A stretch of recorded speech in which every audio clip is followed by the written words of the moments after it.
Conversemos es una producción de la Iglesia Diálogos y Fe de Bogotá, Colombia, que busca la participación comunitaria en la comprensión del texto bíblico, porque la profundidad espiritual no es incompatible con el pensamiento crítico.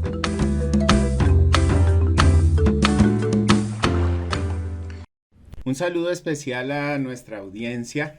Este es el podcast Conversemos, es el podcast de la Iglesia Diálogos y Fe.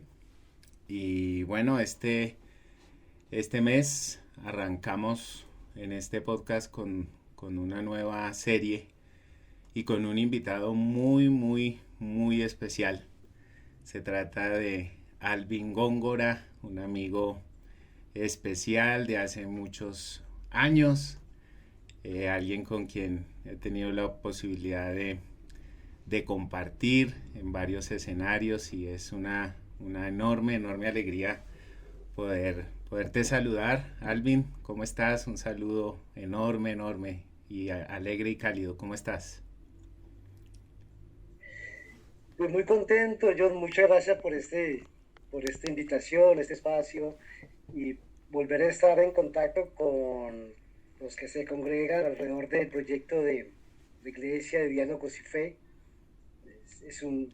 Lo que alcancé a conocer de Diálogos y Fe es bastante impactante no solamente por inusual, pero es que es tan cercano al espíritu del Evangelio que ya eso es inusual. Pero muchas gracias, John, por la invitación.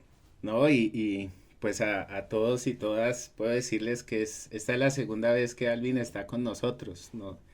En la iglesia de hace un tiempo atrás manejamos, bueno, desde nuestro nacimiento tenemos esa inquietud por los asuntos públicos, por los asuntos éticos, por los asuntos políticos y de las primeras charlas que tenemos un espacio que se llama La Charla.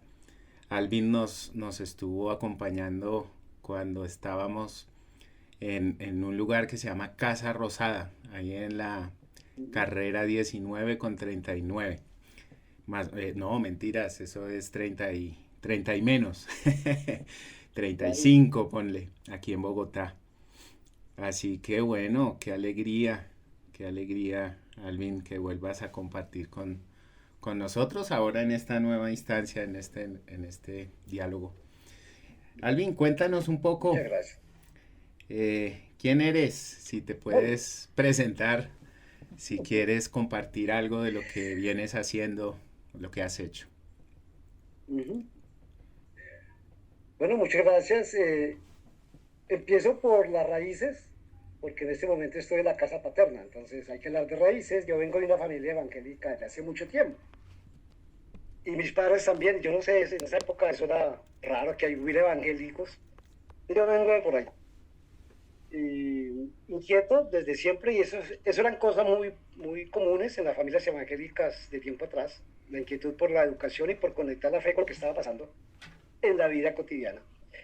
De ahí salí con formación teológica y tuve la oportunidad de estudiar académicamente la teología hasta el nivel de maestría, y eso me llevó a hacer el esfuerzo de conectar el bagaje teológico con las preocupaciones de corte político. Y me metí a hacer un proyecto posterior de estudios en teología política que ha enriquecido mucho mi bagaje.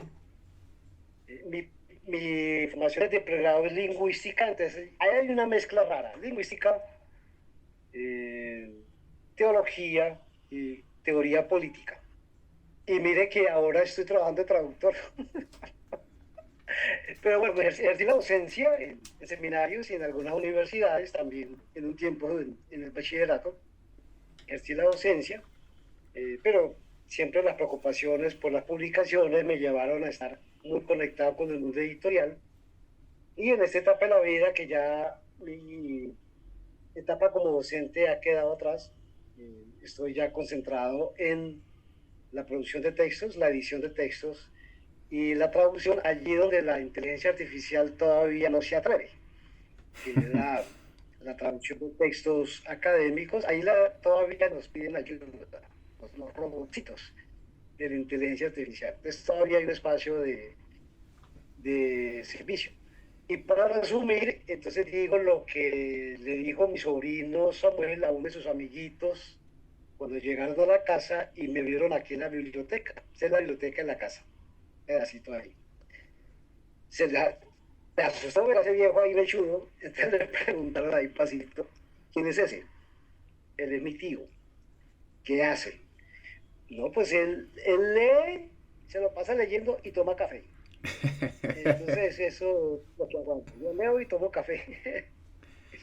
No, y pues te cuento que en mi camino me he encontrado discípulos tuyos, gente muy agradecida que te recuerda con afecto, incluso en otros países, en América Latina, Ah, muchas gracias. gente con la que he confluido en algún momento y, por esas circunstancias de las conversaciones llegamos a tu nombre, así que de verdad y en lo personal, Alvin, hay cosas que yo particularmente llevo mucho en el corazón de algunos gestos que has tenido para conmigo en lo personal y de verdad que toda la admiración y una enorme, enorme gratitud por tus palabras, por tu reconocimiento. Bueno, una de esas anécdotas es que esta grandeza de señor, esta grandeza de ser humano, una vez se me metió en una clase a mí y yo, Dios mío, ¿cómo es posible que alguien que puede ser mentor mío se me meta en una clase mía? Así que ese es el gesto de la grandeza y la humildad tan bonita que tienes y que has sembrado en muchas personas, incluyéndome, Alvin. De verdad, una alegría muy, muy grande. Ya. Muchas gracias, John. Muchas gracias, muy. Gracias por la hospitalidad y estar aquí hablando contigo es muy reconfortante. Sí. Bueno, pues este mes de agosto vamos a estar con una serie que hemos denominado Cronos y Kairos. La intención es hablar un poco del tiempo, filosofar acerca del tiempo. Y si hablo con un lingüista, con un editor de textos pues me consta la densidad de experiencia que tienes al tratar literatura, eh, pues creo que la manera más justa es hablar un poco de literatura. Y bueno, con un autor que últimamente me ha despertado mucho, me ha llamado mucho la atención, que es Cortázar, ¿no? Y con una de sus obras se titula Historias de Cronopios y de Famas. Eh, este Excelente. autor es Bien. un autor argentino que desarrolló, digamos, gran parte de su proyección en Francia, ¿no? Y bueno, pues considerado parte de lo que se llama el boom latinoamericano junto a otros grandes autores de la literatura de nuestro continente. Y este libro tiene unas historias, son unos relatos, unas composiciones muy hermosas y yo quisiera permitirme leer una de esas. Se llama Flor y Cronopio. Son como una especie de personajes, estos cronopios que describe en una forma literaria muy bonita Cortázar. Voy a leerlo. Dice, un cronopio encuentra una flor solitaria en medio de los campos. Primero la va a arrancar, pero piensa que es una crueldad inútil y se pone de rodillas a su lado y juega alegremente con la flor, a saber, le acaricia los pétalos, la sopla para que baile, zumba como una abeja, huele su perfume y finalmente se acuesta debajo de la flor y se duerme envuelto en una gran paz. La flor piensa, es como una flor. No, qué lindo. Es como Excelente. Es como una identificación plena, ¿no? Como entre el cronopio y la flor. Es, pero para mí evoca un enfoque en la realidad presente. O sea, el cronopio cortasariano, digamos, tiene esa capacidad de enfocarse tanto en el presente que le permitió tener esta identificación con esta rosa y, y con esta flor. Y, y bueno, esto de enfocarse en el presente, pues nos hace pensar, bueno, ¿dónde queda el pasado en esto o dónde queda el futuro? No, el enfoque está en el pleno presente, en lo que se está viendo, en lo que se está palpando, y concentrarse en la belleza de la flor. Bueno, yo, digamos, al plantear esta serie, este tema, es, bueno, el sentido temporal y pues empezando por el presente, se escuchan mucho las recomendaciones de psicólogos, psiquiatras, de enfocarse en el presente, de vivir el presente, para no tener esa carga de pasado y futuro, por salud mental. La psiquiatra Marian Rojas Estapé habla de vivir en el presente, dejando a un lado los dispositivos electrónicos, respirar, que también hoy día el tema de la respiración es clave para la salud mental, dejar las carreras, frenar, enfocar en la realidad, una serie de tips que apuntan a concentrarnos y enfocarnos en lo que estamos haciendo, ¿no? En la realidad que estamos enfrentando justo en el momento en el que estamos respirando. Y eso nos ayuda un poco a encontrarnos a nosotros mismos, por ahí también tratar de percibir lo divino, el encuentro con Dios, e incluso una dimensión contemplativa de la naturaleza, como la historia del cronopio y la flor. Alvin, pues yo quería preguntarte en tu experiencia, de vida, en esta variedad de disciplinas también que nos has comentado acerca de ti, ¿crees que debemos valorar más el presente que el pasado o que el futuro? Y fíjate que lo que tú has mencionado del actual clima que nos convoca y nos invita a recuperar el presente, nos pone en la condición de, así uno se incomode con eso, porque uno está pensando en la productividad, no lo puede hacer a un lado, valorar el presente. Quisiera jugar con la palabra, porque resulta que en nuestro idioma también sucede con el inglés, en el francés no tanto, pero también, pero más en español, presente es sinónimo de regalo. Y, y aquí hay una dimensión de esto por cuanto tiene su historia, por qué el presente es regalo. Por cuanto antiguamente, cuando todavía el español no era tan español, era más latín que otra cosa, pues se hablaba de presencia para decir yo estoy aquí. Presencia es eso, estoy acá. Y cuando te dan un regalo, y por ahí fue donde se dio la conexión entre los dos conceptos, cuando te dan un regalo, cuando tú das un regalo, tú tienes que estar ahí, bien sea para darlo, para recibirlo. Bueno, estos eran los tiempos antes de Uber y de Rappi y de todas cosas, ¿no? Ahora ya no hace falta estar presente para dar un regalo. Transfiérame a la cuenta y listo. No, cuando se estaba inaugurando nuestro idioma, uno tenía que hacer presencia. Claro. Esto es bastante significativo para mí, porque resulta que el regalo hace tangible la presencia. Y es posible que ahí me interese el regalo, no tanto el que me lo está regalando. Entonces, dame el regalo y aléjate.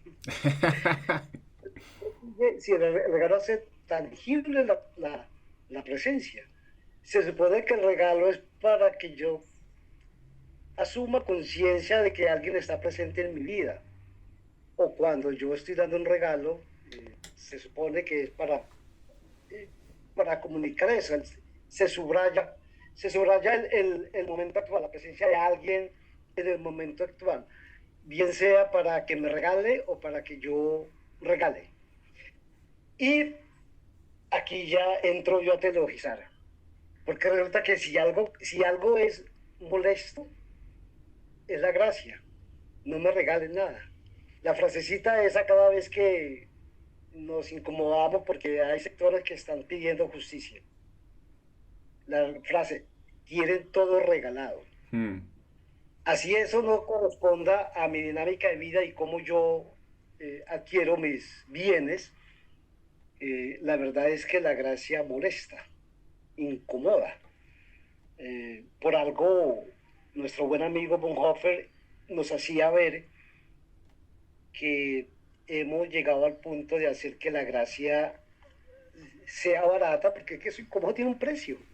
Claro. No me regale, yo me lo gano, ¿no? Entonces, vivir el presente es vivir en gracia. En gracia. Ese nombre era de nuestra bisabuela. Yo lo conocí en la vida real, en gracias, pero sí escuché hablar de muchas en gracias. No sé si algún día eso se va a volver a recuperar, pero la moda da la vuelta en la historia. Nadie quisiera llamarse en gracia. Y en español no suena bien. Si yo vivo por la gracia, entonces yo vivo que una vida graciada. Si yo doy de gracia, yo que soy gracioso, gracioso es un payasito. Gracioso me dice la niña cuando me está rechazando la flor que yo le estoy dando, no se haga el gracioso. Agraciado es un niño lindo. Yo recuerdo que mi pobre madre apenas una vez me dijo que yo era lindo. Pobrecita, mi madre, ¿no? Me tocaba darse ánimos. Pero uno no quiere ser agraciado. No, dígame que soy guapo, bello. Sí, la gracia no es tan agradable. Pedir gracia. Bueno, que el banco me dé 3 meses de gracia, pero después me va a cobrar el doble. Después te lo Uno cobra. le pide gracia a las agencias de cobro, claro. Uno le pide gracia a las agencias de cobro, pero cuando el movimiento del jubileo a comienzos de este milenio, que lanzó esa campaña de las deudas, y cómo les está costando eso a los países que recibieron gracia de sus deudores, de sus acreedores, perdón. Así que este asunto de la gracia no es muy agradable, y creo yo que eso imposibilita o perjudica, obstaculiza la vivencia del presente, con un agravante que viene del texto que nos leíste de Cortázar. Yo me pongo a vivir el presente y el presente me denomina. Entonces el cronopio se queda mirando la flor. ¿Y qué es lo que la flor ve? Una flor. Sí. No, tú no me defines. Uno dice, no, yo no me defino. Yo no, a mí no me venga con esa vaina. Yo me defino a mí mismo. Tú no me defines a mí. Bueno, si yo vivo el presente, algo va a tener que pasar ahí. La semiología es la que ha discernido eso, ¿no? ¿Qué pasa cuando yo observo una obra de arte? La obra de arte me observa a mí y yo me redescubro. Pasa también con la lectura, que la semiología propone que la lectura, antes que un ejercicio epistemológico, es una angustia ontológica. El ser de uno pasa por un proceso de transformación, y yo me imagino que por eso ya la lectura no goza de mucho. Claro. De muchos adeptos. Ya no es tan popular. Ahora, que el cronopio sea llamado flor, yo no sé si a mí me gustaría que me dijeran, ole, florcita. No sé, pero lo que yo observo ahí es un giro muy hermoso que Cortázar le pone a su texto. Es que uno va con el cronopio mirando la flor. Uno esperaría que el cronopio dijera algo. No es la flor la que habla. Sí. O la que piensa. O aquel misterio que está en la flor llega al texto, sale a la superficie y dice una flor. Bellísimo. Sí. Porque tampoco se puede agotar en una explicación, ¿no? Entonces el presente nos conduce a eso. Sí, me parece interesante lo que mencionas, pues por la presión hoy del sistema de producir y de hacer las cosas lo más rápidamente posible, eh, hacer que la gente viva en piloto automático, podríamos decir, ¿no? Como una figura donde se abstrae el presente porque tiene su mente en otras cosas, entonces viene la presión con los dispositivos para tratar de abstraer de la realidad presente y hacer útil a la gente al sistema, digamos, ¿no? A la presión de quitar el presente. Entonces, lo que tú nos dices y nos explicas a través de este recorrido de asimilar el regalo y de darle fuerza en esa, digamos, cuando alguien vive el presente y puede enfocarse, puede ser, digamos, al mismo tiempo leído, pues eso no le sirve al Sí. sistema, sencillamente, ¿no? No le sirve. Si me permite, y si me permite algo más, John, porque cuando provocaste esta pregunta, mencionaste otros dos aspectos del tiempo, que son el pasado y el futuro, y que uno tiende a vivir en función de esos dos. El pobre presente tiene algo en su contra, y es que es tan pasajero. Cuando tú agarras el presente, o si lo agarras es porque ya es pasado. Entonces, el presente tiene eso en su contra. Quizá por eso a la gente productiva no le gusta mucho esa vaina del presente. El presente, cuando se hace presente y lo podemos considerar, es porque viene de algo del pasado, bien sea para atesorar o para lamentar, una de las dos, ¿no? Yo también descubro ahí en ese aspecto de lo pasajero del presente es que desafía el mito que tenemos de que nosotros somos conquista. Como ya habíamos dicho que el presente es más la gracia, el regalo. Y me pongo a mirar el presente y me doy cuenta de que yo no soy conquistador. Cuestiona la idea de la conquista. Eh, yo no me hago a pulso como quiero yo decir. Yo no me hago a mí mismo como yo quisiera contar mi biografía. Me hice a mí mismo, me construí. Y yo no sé aquí cómo será la conversación con los terapeutas y la gente que trabaja en la salud mental, porque el desafío que nos han planteado, que nosotros construimos nuestra propia agenda, tiene una riqueza impresionante y nos ha ayudado muchísimo. Al mismo tiempo, eso tiene sus Claro. fronteras, tiene sus limitaciones. ¿Sí? No solamente el presidente cuestiona ese mito de la conquista, sino otro mucho más sagrado y más intocable, el del ahorro. Claro. Sí, el ahorro también es efímero. Los economistas, y ese es tu terreno, nos han hecho ver que el ahorro tal como nosotros lo entendemos, porque hay otras dimensiones de ahorro, tal como nosotros lo entendemos, el ahorro es un ardid montado por la economía financiera que solamente enriquece al banco o al centro financiero, no tanto al ahorrador. Por aquello de que pues, dependemos del circulante y ese circulante está con una capacidad de desgaste impresionante, ¿no? Claro. Circula y ya va perdiendo valor. Entonces, el ahorro tiene esa cuestión. De manera que si yo voy a ahorrar para la preservación de lo que vale y de lo que permanece, yo tengo que vivir el presente. Ahorrar las fuentes de agua, ahorrar los bosques, conservar eso. Que todavía la economía financiera no se ha metido en ese terreno. Para la economía financiera tú vas a ahorrar, tú tienes que tumbar las fuentes de la vida. De manera que la recuperación del presente nos pone frente a esos dos grandes mitos, el de la conquista y el del ahorro, tal como lo hemos entendido desde la economía financiera. Sí, sí, sí. Bueno, ese es muy tentador tratar de seguir por ahí. Sin embargo, quisiera introducir pues una palabrita muy especial del texto bíblico, que es el que nos dice Uh -huh. que cada día tiene su propio afán. que es pues también un consejo saludable, muy en línea con esto que estamos hablando, ¿no? El contexto en el que se menciona es el Sermón del Monte, Mateo 6:34, y puntualmente una recomendación a no estresarnos, a no preocuparnos por el mañana. Y es referente al vestir, al comer, que fíjate que volvemos al tema de la presión económico-financiera, ¿no? Este capitalismo tardío, que está la presión incluso vinculado a esto que mencionas del ahorro.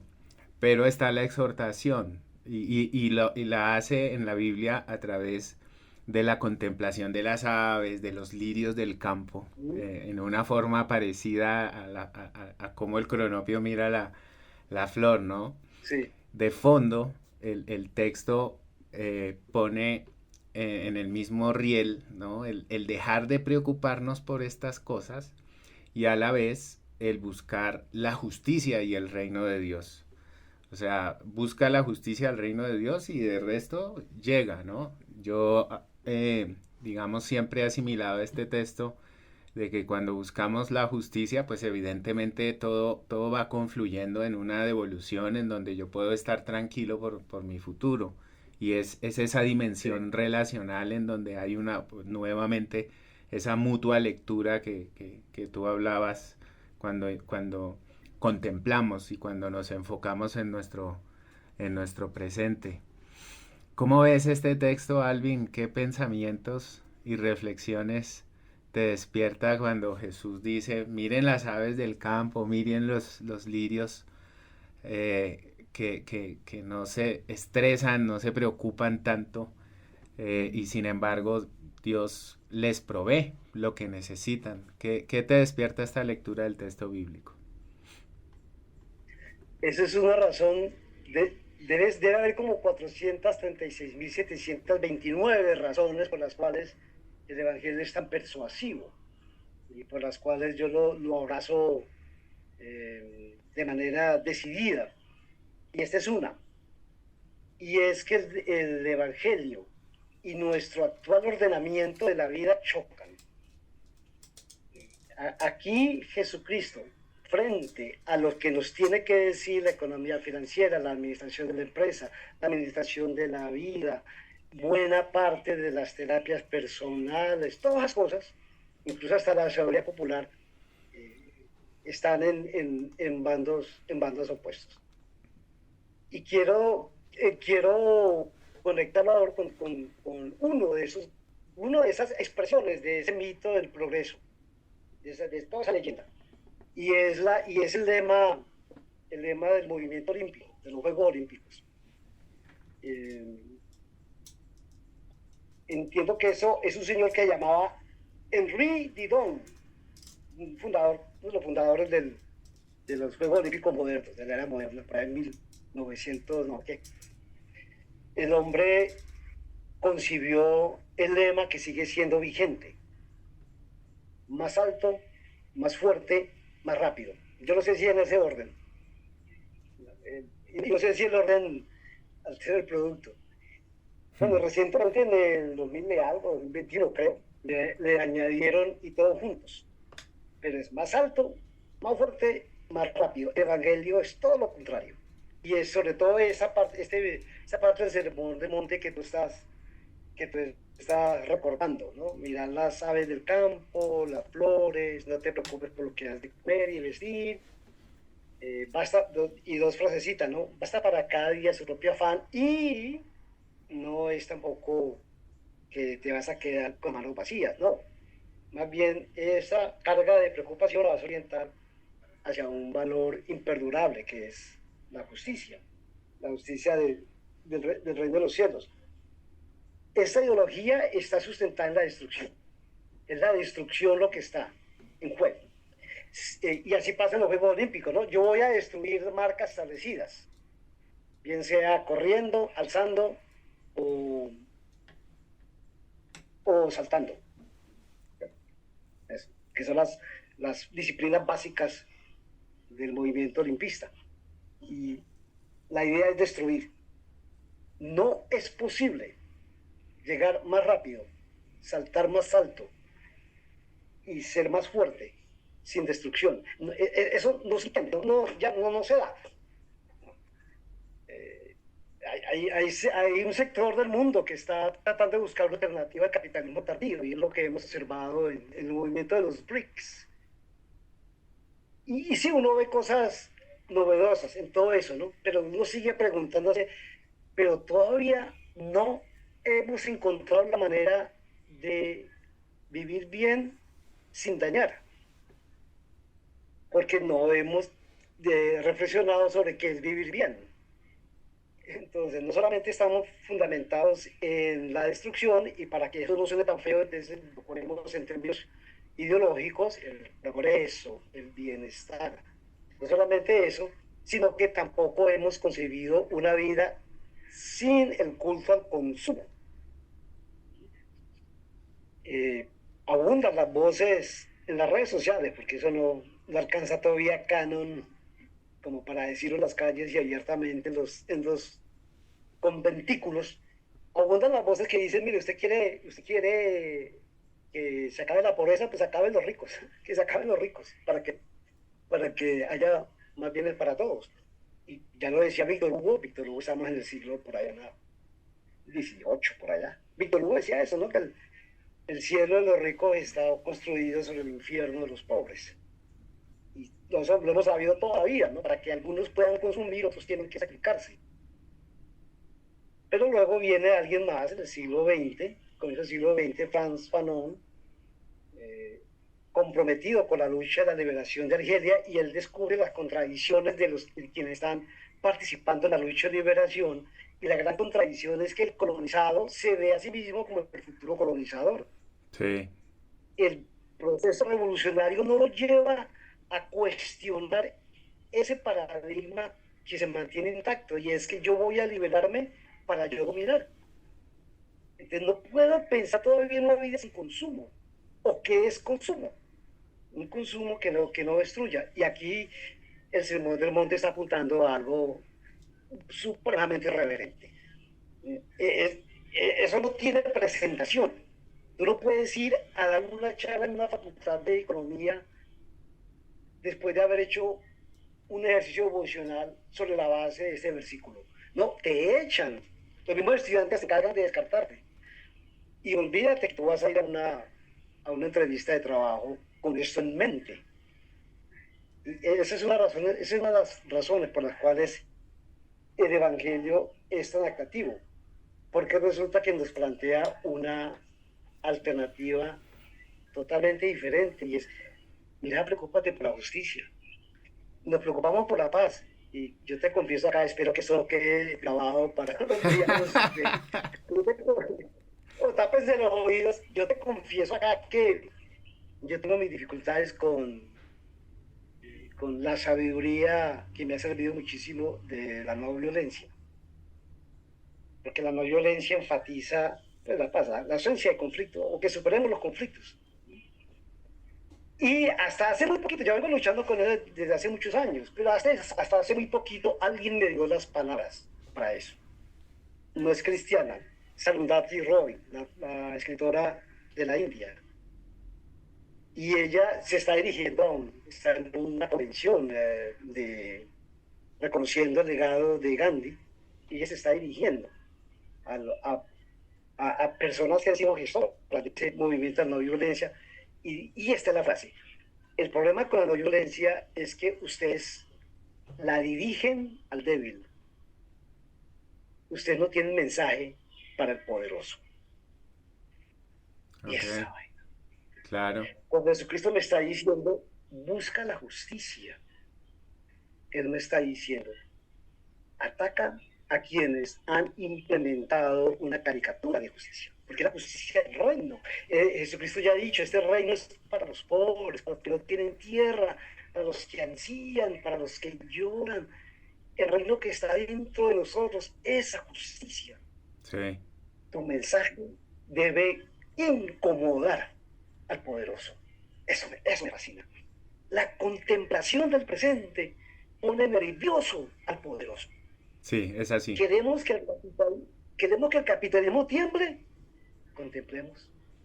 Una de las razones por las que me gusta tanto el culto dominical es que el culto dominical, desde hace cuando lo venimos cultivando, el siglo primero, ¿cierto? Sí, El culto dominical es una jornada de brazos caídos. Llevamos 2 milenios diciéndole y diciéndonos a nosotros mismos, podemos vivir sin producir. sí, Y nos vamos a dedicar a la fiesta, al compañerismo, sí, al, a la confraternidad aquí entre nosotros. Y en los tiempos de antaño, cuando se gestó la iniciativa de la reunión dominical, era para compartir los bienes. Y el famoso dicho de Hebreos que nosotros lo usamos con agresivo pasivo, no dejen de reunirse como algunos tienen por costumbre. ya, ya, Una puya. ¿Quiénes tenían por costumbre no reunirse? Los que tenían. Porque reunirse es compartir la mesa. claro. Entonces es mejor comer en la casa y yo no por allá cuando los pobres muertos de hambre. Eso. Tiene un sentido de Diferente ahora. presente muy fuerte. Claro. Entonces podemos buscar la justicia de los cielos. Podemos vivir con otras dimensiones de producción, de consumo y de aspiraciones.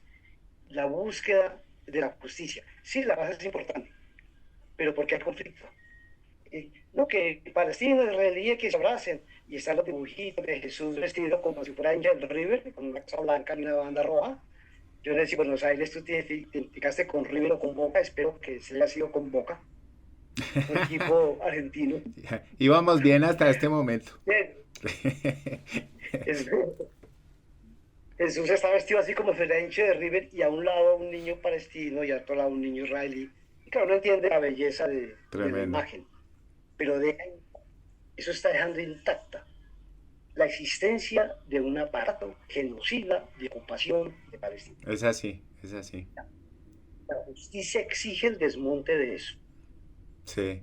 Entonces, contemple presente, contemple esa maldad Es así. tan difícil de describir, pero busca la justicia, porque es un llamado al discernimiento, al discernimiento.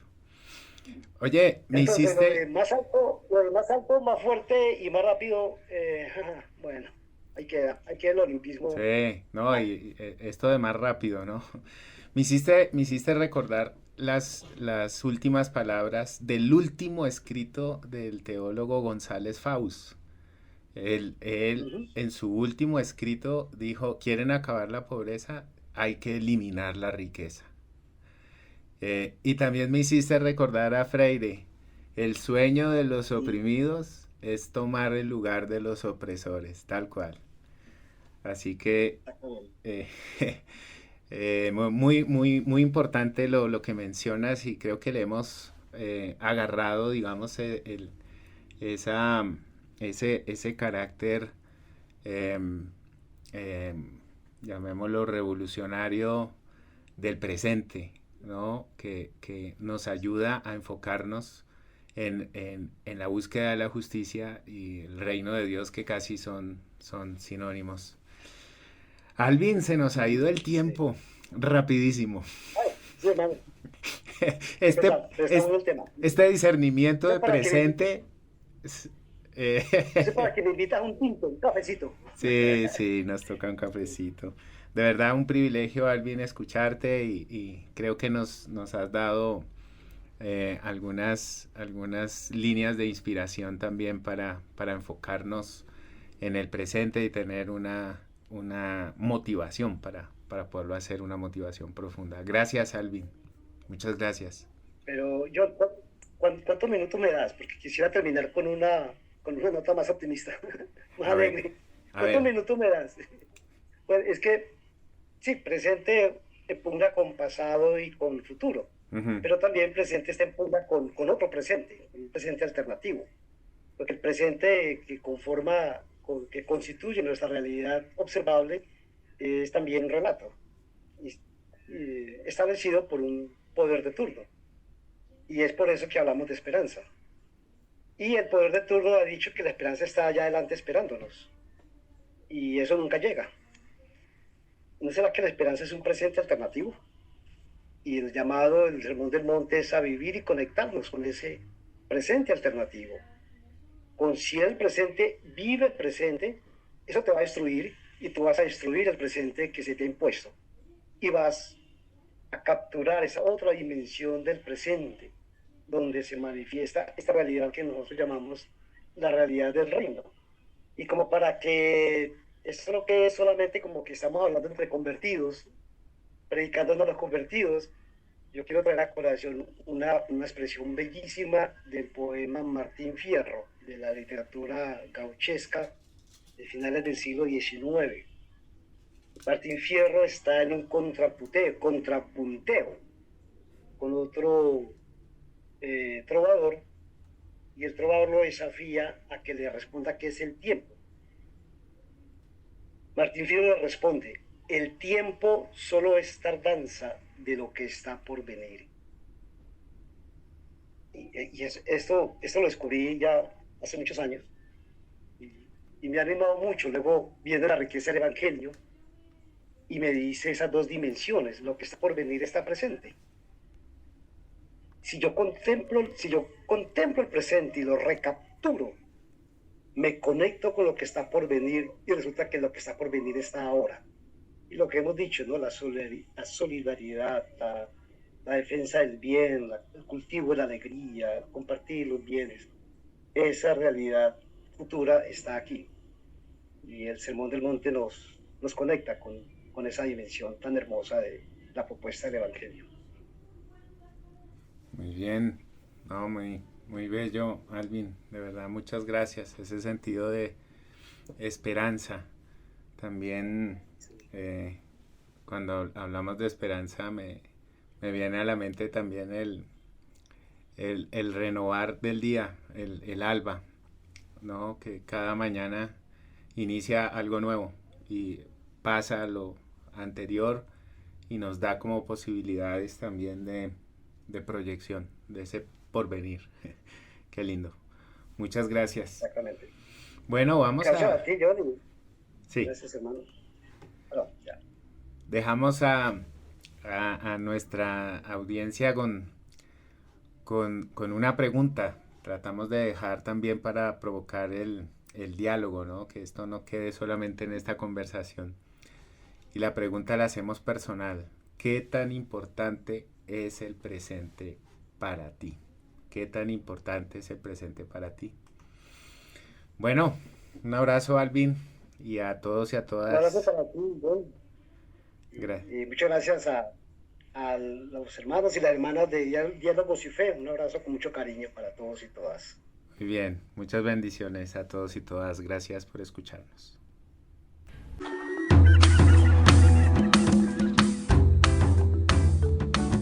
Esta fue una producción de la Iglesia Diálogos y Fe de Bogotá, Colombia, comunidad cristiana evangélica que busca vivir su espiritualidad en lo diario, asumir un verdadero compromiso de fe y compartir principios bíblicos para construir vidas. Dios quiere escucharte y nosotros también. Síguenos en nuestras redes sociales.